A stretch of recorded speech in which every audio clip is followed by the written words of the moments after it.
orang yang cinta kepada Allah dan taat kepada Rasulnya, maka hidupnya akan mulia dunia sampai akhirat. Saya mau kasih contoh, Pak. Kurang apa Abu Lahab waktu itu? Abu Jahal waktu itu, Pak, tokoh masyarakat di Mekah. Semua orang kenal Abu Jahal. Semua orang segan sama Abu Jahal. Tapi angkuh, pongah, sombong. Dia merasa tokoh masyarakat, punya jabatan, punya segala-galanya. Akhirnya apa? Dia tolak beriman kepada Rasulnya. Apa dia tidak percaya kepada Nabi? Dia percaya kepada Rasul. Dia lihat mukjizat. Cuma apa yang sehingga dia tidak masuk Islam? Karena ada kesombongan dalam hatinya. Siapa lu Muhammad? Anak baru kemarin. Gue senior. Apa? Akhirnya apa? Dia tolak kenabian Rasulullah. Akhirnya apa? Dihinakan oleh Allah. Sampai sekarang ini, mana buktinya Allah menghinakan itu? Abu Jahal dan Abu Lahab. Sampai detik ini, tidak ada orang tua satupun yang mau kasih nama anaknya Abu Jahal. Coba, hina, Pak.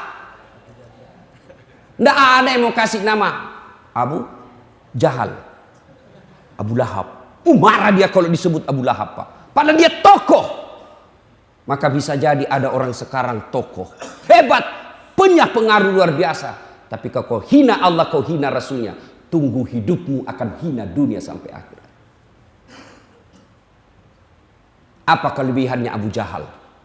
Waktu itu, Bilal waktu itu budak. Beda budak dengan pembantu, Pak. Ini banyak kekeliruan kita. Menyamakan antara pembantu dengan hamba sahaya. Beda. Pembantu ada hak asasinya. Pembantu dilindungi. Pembantu punya hak kepada tuannya. Pembantu digaji tiap bulan. Dia bisa berhenti ya. Kenapa? Cerewet betul istrinya. Curiga terus sama saya. Bagaimana suaminya tidak mirip saya? Istrinya sudah tua, ngomel aja kerjanya. Saya seksi, sopan berbicara. Mau makan suaminya saya yang ngurus. Mau tidur suaminya saya yang ngurus. Mau mandi suaminya saya yang ngurus. Berhenti dia kerja pembantunya. Berhenti saya kerja. Ngomel aja kerjanya istrinya. Dia punya hak.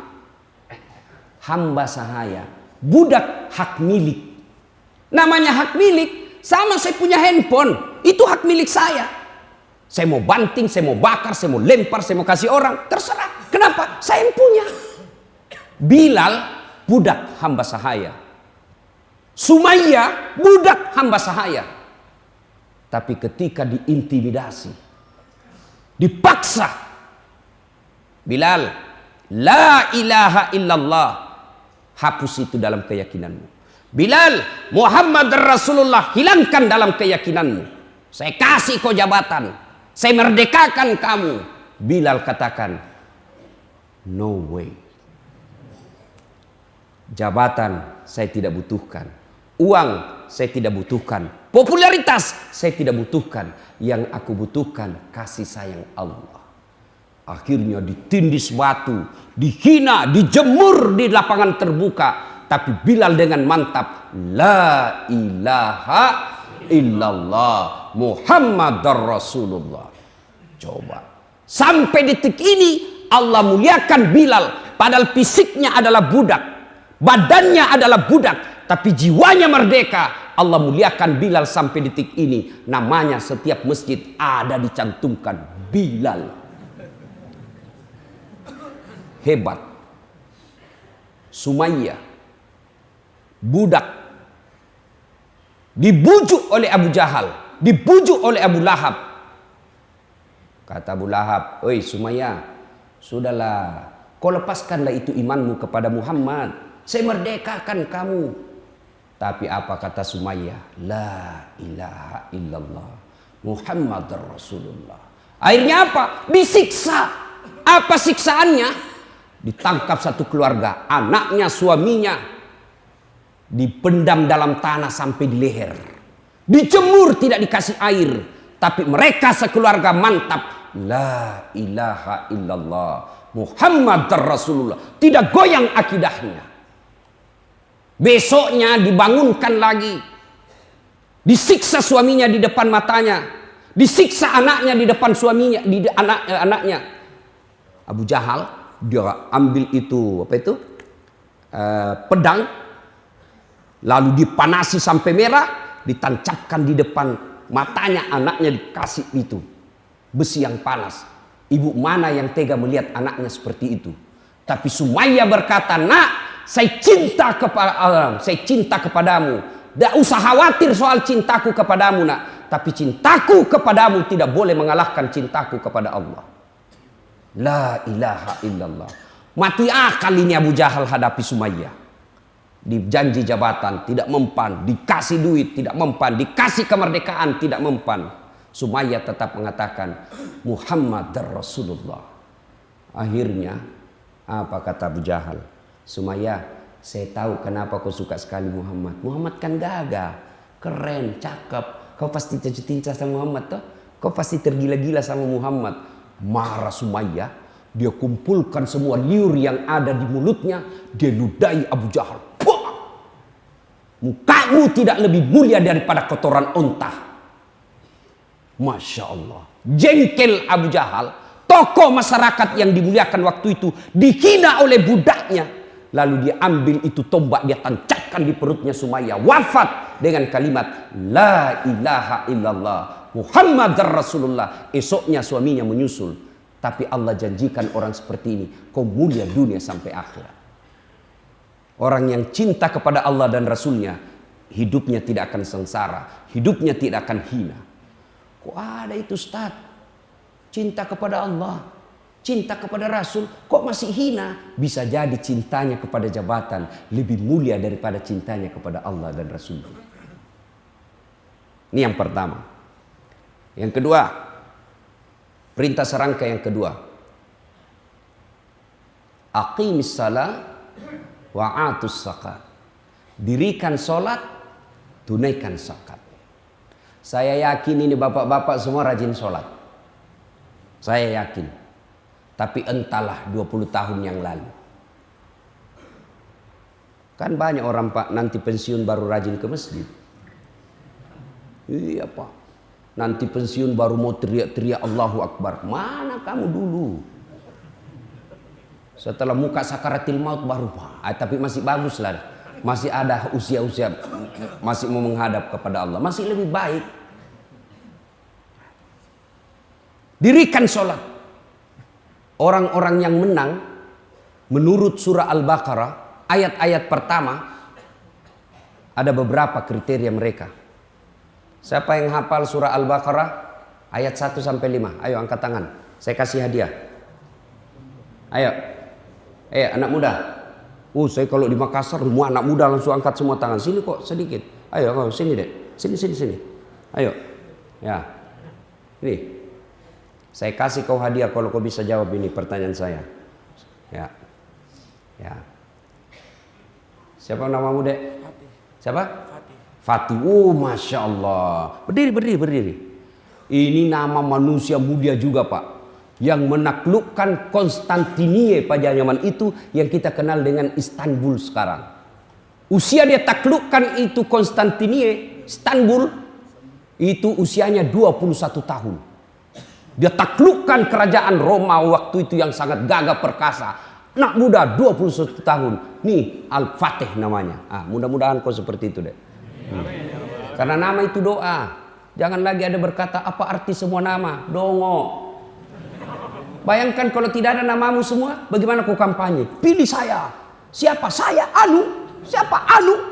Dari nama saya bisa tahu agamanya orang. Coba sebut namanya Pak. Abdul Latif. 90% Muslim. Bertus Maksus non Muslim. Dari nama juga saya bisa tahu sukunya orang. Coba. Nama Ambok Dalle, Anda mungkin Jawa. Pasti Bugis. Margono, biasanya Jawa. Ayo kan? Ayo deh, ya. Fatih, coba. Sebelum jawab ada passwordnya supaya dapat hadiah lebih banyak. Siapa namanya neneknya Ustadz Dasat Latif? Ayo, jawab. Ini rumus. Jadi pemuda Islam ditanya jawab, soal salah atau tidak urusan belakang. Jangan diam. Siapa namanya kakeknya? Ustadz Dasat Latif Abdurrahman. Orang tak belum tentu dia tahu. Sembarang aja kau jawab. Ini juga belum tentu dia tahu. Ayo, jawab yang tadi surah ayat pertama dari Al-Baqarah 1 sampai 5. Ya, 5 ayat pertama. Alif Lam Mim.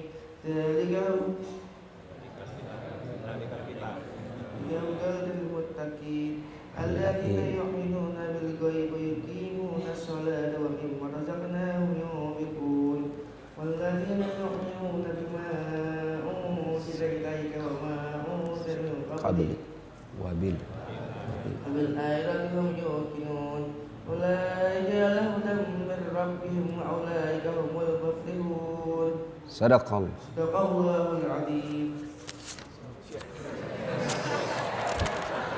Dia 100 juta.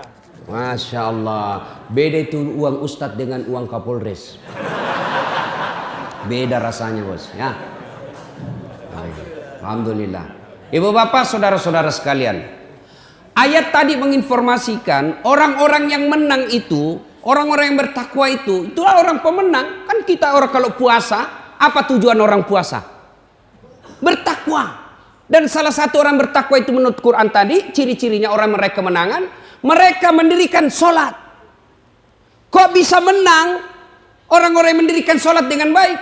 Di dunia kau lepas dari hinaan maupun pidana, di akhirat lebih-lebih. Kok bisa? Kan agama mengajarkan dalam Quran, inna sholata tanha anil fahsya wal munkar. Sesungguhnya orang yang sholat itu menghindari dia perbuatan dari keji dan mungkar. Jadi di dunia orang yang baik sholatnya, insya Allah terhindar dari perbuatan pidana. Ayo lihat ajaran-ajaran sholat.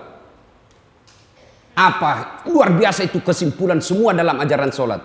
Mulai dari takbir Allahu Akbar, kita besarkan Allah. Artinya apa? Orang yang baik sholatnya tidak akan membesarkan jabatan. Orang yang baik sholatnya tidak akan membesarkan kekayaan. Orang yang baik sholatnya tidak akan membesarkan popularitas. Tapi apa yang dibesarkan? Allahu Akbar. Jadi kalau orang baik sholatnya itu pak, tidak pernah cemas soal dunia. Tidak pernah galau soal dunia. Kenapa? Yang dia besarkan Allah Subhanahu Wa Ta'ala. Tiba-tiba dimutasi, dia tidak pernah cemas. Itu. Coba lihat lagi ajaran sholat. Mana sah sholatnya orang yang tidak wudhu? Syarat sahnya sholat, satu diantaranya bersih dari najis dan hadas. Artinya orang yang mengamalkan sholat dalam kehidupan sehari-hari, hidupnya akan bersih. Maka saya heran kalau ada orang rajin sholat tapi hidupnya jorok. Saya heran kalau ada orang sholat tapi hidupnya tidak bersih. Maka orang yang baik sholatnya, insya Allah hidupnya bersih. Coba, saya tanya lagi adik-adik, sah tidak orang sholat kalau tidak tutup aurat? Sah tidak sholatnya orang tidak tutup auratnya? Tidak mungkin. Artinya apa? Orang yang baik sholatnya, auratnya dia tutup. Apa itu aurat? Rasa malu. Malu kita pak kalau kelihatan auratnya. Artinya apa? Orang yang baik sholatnya idealnya, dia punya rasa malu. Malu dong. Kalau sudah haji, tidak pernah datang nongol berjamaah di masjid. Malu dong. Kalau kita sudah ngaku diri umat Islam, tapi anak gadis kita dibonceng bukan muhrimnya. Malu dong kalau anak kita sarjana tidak pernah nongol sholat jamaah di masjid. Itu punya rasa malu. Malu dong kalau pelat merah dipakai kendaraan siang-siang hari Ahad. Malu dong. Malu dong minta duit di pinggir jalan meras anak SMP. Itu orang yang baik sholatnya mestinya punya rasa malu.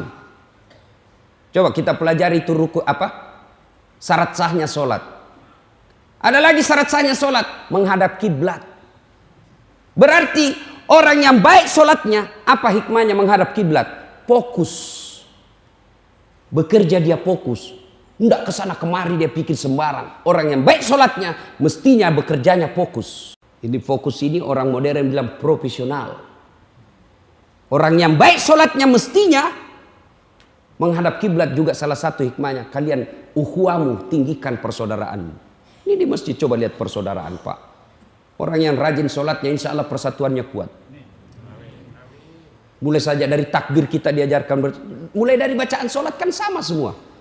Mau orang Sunda, mau orang Bugis, orang Padang, semua sama bacaannya Pak.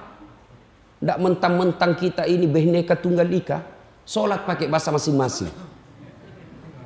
Bayangkan bagaimana kacaunya sholat subuh di Tebet ini kalau sholat pakai bahasa masing-masing. Yang jadi imam keturunan Arab, dia takbir pakai bahasa Arab. Allahu Akbar. Makmum datang Pak Ian Harlan, orang Sunda. Dia pakai bahasa Sundanya, takbir pula. Saya tidak tahu apa bahasa Sundanya takbir. Nah, kalau orang Padang dia takbir pakai bahasa Padang. Allah nan gadang. Oh, datang orang Bugis kampung saya. Dia takbir pakai bahasa Bugis. Pungallahu ta'ala malopo. Datang orang Kutai takbir juga dengan pakai bahasanya. Allah pore benih. Terakhir anak gaul dari Jakarta. Allah gede banget gitu loh. Nah, coba itu. Makanya semestinya orang yang baik sholatnya itu ukhuwah persaudaraan Islamnya kuat. Dia tidak perhatikan apa manhajnya dalam dakwah. Dia tidak perhatikan apa ormasnya. Yang penting la ilaha illallah Muhammad Rasulullah, kau saudara saya. Itu orang yang baik sholatnya. Alhamdulillah Pak. Saya lihat bapak-bapak ini rumah rajin sholat. Kalau bapak tidak ada sholat, tidak ada guna semua itu. Ada orang takut betul sama manusia, tapi tidak takut kepada Allah. Saya tanya ini, ibu-ibu, siapa yang punya dunia? Siapa? Allah. Kita cari nafkah dari pagi sampai malam itu untuk dunia, ya kan? Bapak kerja itu kan untuk supaya Ustaz supaya bisa beli kendaraan, supaya punya beli rumah, kendaraan, TV, handphone itu dunia. Siapa yang punya dunia? Allah. Artinya apa? Mustahil dunia dalam genggaman kalau yang punya dunia Bapak jauhi. Mustahil. Misal, saya mau pergi Kalimantan Timur, Balikpapan. Nah, Balikpapan ada sahabat saya, wakil wali kota di sana, Pak Rahmat Masud. Pak Rahmat, saya ada di Balikpapan. Kenapa Ustaz? Saya mau pergi ceramah ini keliling-keliling cari keluarga, tapi tidak ada saya punya mobil. Tenang Ustaz, mobil tidak ada masalah. Tunggu, saya lagi di Jakarta Ustaz, tapi tenang. Saya telepon ajudan. Ajudan, siapa? Itu ada Ustaz Dasat di bandara. Siap, perintah. Kau bawakan mobil, jangan lupa isi bensin full, bawa juga pembeli pulsa. Datang ajudan. Siap Ustaz, perintah. Ini ada kunci mobil. Silakan Pak Ustaz pakai selama di Balikpapan, lengkap dengan pembeli pulsa. Selesai masalah saya soal mobil. Kenapa? Saya akrab sama yang punya mobil. Sebaliknya, ada anak dari Tebet, tidak pernah ketemu Pak Rahmat, tidak kenalan, tidak pernah dilihat mukanya. Dia telepon, "Tabe Pak Wawali, saya ada di Balikpapan, tolong pinjam mobilnya." Siapa ditelepon Pak Rahmat? Siapa? Kapolres. Tukang tipu itu, tukang tipu. Tangkap, tidak pernah ketemu kok tiba-tiba. Nah, begitu juga, tidak pernah sholat. Sholatnya hanya hari Jumat. Paling telat datang, paling cepat pulang. Selama khutbah dia tidur. Lalu dia sakit. Ya Allah, saya sudah capek sakit ya Allah. Sembuhkan penyakitku ya Allah. Capek sudah saya sakit ya Allah. Allah perintahkan malaikat. Karena dia sudah capek sekali cabut nyawanya. Itu. Jadi dunia ini kecil bos. Kecil buat Allah. Allah cuma minta dekati saya. Dan dekatinya Allah, cukup engkau sempurnakan sholatmu. Bapak mau ketemu gubernur, mau ketemu presiden, tidak gampang. Protokolernya, ketemu dengan ajudan, ngatur jadwal, sudah tiba waktunya, belum tentu bisa ketemu. Tiba-tiba urusan mendadak, pergi kepala daerah. Coba, ngantri Pak, datang. Sudah, Bapak coba punya kebutuhan. Ada keperluan dengan pejabat. Cerita sama ajudan dulu. Anu Pak, saya dulu tim sukses Pak. Saya banyak bantu Bapak ini. Alhamdulillah RT saya menang Pak di TPS. Bapak boleh enggak saya ketemu wali kota? Oh boleh Pak. Ada keperluan apa ini? Oh begini, saya enggak bisa jelaskan sama Pak Wali. Silahkan Bapak buat proposal. Datang lagi minggu depan Pak ya? Oke, jadi proposal. Datang minggu depan. Dia bilang Pak ajudan, baik Pak, saya akan serahkan dulu ke stafnya Bapak.